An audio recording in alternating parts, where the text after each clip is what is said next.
Most fashion brands today claim that they are sustainable, but here's the uncomfortable truth. Putting your products in recyclable packaging or adding the word organic does not make your brand sustainable. Real sustainability in fashion, in fact, is very painful. Real sustainability affects your sourcing, your margins, your inventory planning, your logistics, and sometimes your business growth. And yet, some Canadian brands have proven that you can balance sustainability and profitability together. So today we are going to break down top sustainable clothing brands from Canada and what startup founders can learn from each of them. Hi, I'm Karan Bose, founder of Hula Global. Over the last 15 years, we had the privilege to work with over 200 clothing brands across the world. These brands were from early stage startups launching their first collection to mature enterprises running multi-million dollar sales. And one thing I have noticed is this: customers are increasingly caring about the sustainability, but they even care more about the trust. That's why the sustainable brands that survive long term are not just selling products, they are building systems. So in our today's video, which is based on our article Top 10 Sustainable Clothing Brands from Canada, we will study these brands which are doing well in sustainability and also try to learn the business lessons behind each of them. Without wasting time, let's get to it. Now, before we talk about any of the brands, I want to take a step back and try to explain why sustainable fashion is actually very difficult. See, operationally sustainable fashion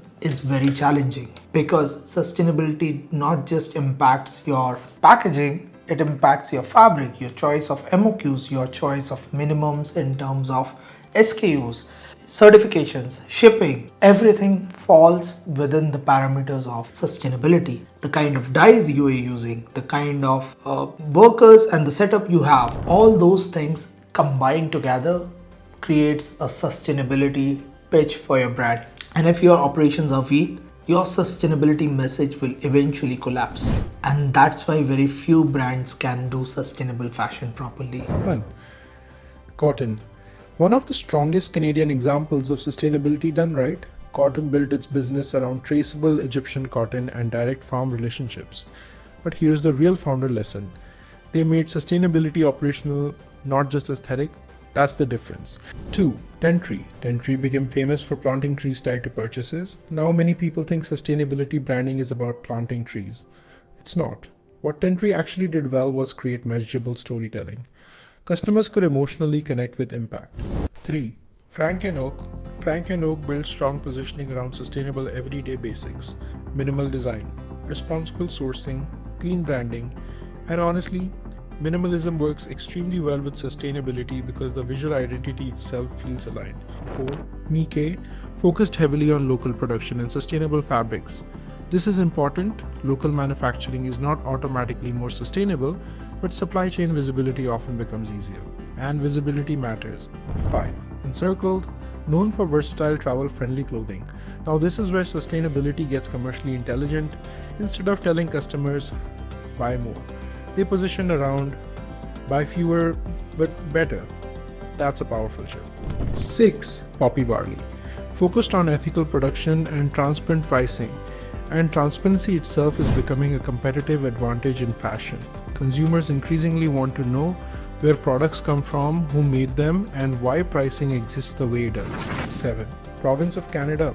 Built around domestically manufactured essentials. And here's something founders underestimate.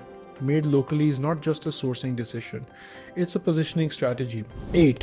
Peace Collective, a brand that connected fashion with social impact initiatives. This is another important lesson. Community-driven brands often build stronger emotional loyalty than purely trend-driven brands. 9. Nudnik, focused on children's sustainable apparel. Now children's clothing is interesting because sustainability becomes emotionally amplified. Parents directly associate fabric quality with safety and health. That changes purchasing psychology significantly. And now some people may debate this inclusion, but here's why it matters.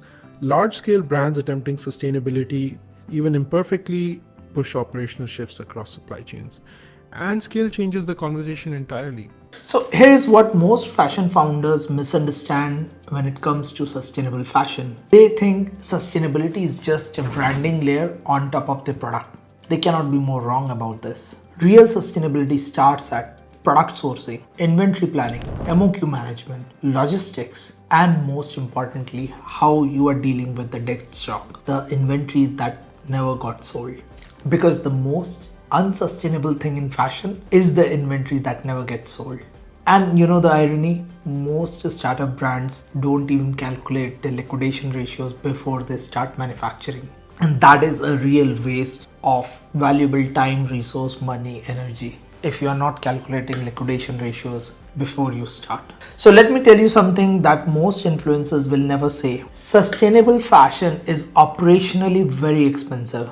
Better fabrics cost more. Having customized sustainable fabrics increases your fixed cost, which eventually increases your MOQs. Compliance has a cost. Traceability has a cost. And when you add up all these costs, the overall cost increases drastically. Which means if your business model is weak, your sustainability strategy will eventually become a financial burden on your business. And that is why systems matter more than slogans. So, if you're planning to launch a sustainable fashion brand, focus on these 5 things. Number 1, reduce inventory waste. Number 2, improve your demand forecasting. If you cannot forecast the demand, you will end up sitting on a huge pile of unsold inventory. Next, my recommendation is to build timeless products. Don't go after most trendy design that is happening right now, because by the time the trend goes away, you will be sitting on an inventory that never gets sold. So focus on timeless collections so that if you are not selling now, you can sell a month later as well. Next, we have supply chain visibility. Having a very transparent supply chain and communicating it to your customer can be a moat.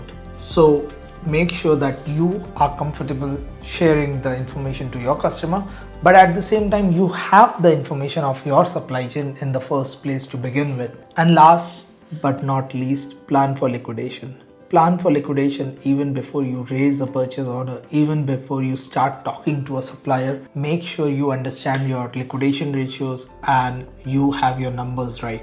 Now, if you want to study these brands in detail, you can read the full article. It was published on our website, Top 10 Sustainable Clothing Brands in Canada. I'm going to link in the description. You can also explore a lot of other free resources on our website if you're visiting. Check out our checklist, you can check out our fabric guides and a bunch of other free resources. We also have a help center where you can go and check out commonly asked questions that have been answered by our team members. So that's it from my side. If you found this video useful, make sure you subscribe to the channel. We bring one video every week about fashion, business, and everything in between. So that's it from my side. I'm Karan Bose, founder of Hula Global, and I'll see you in the next video.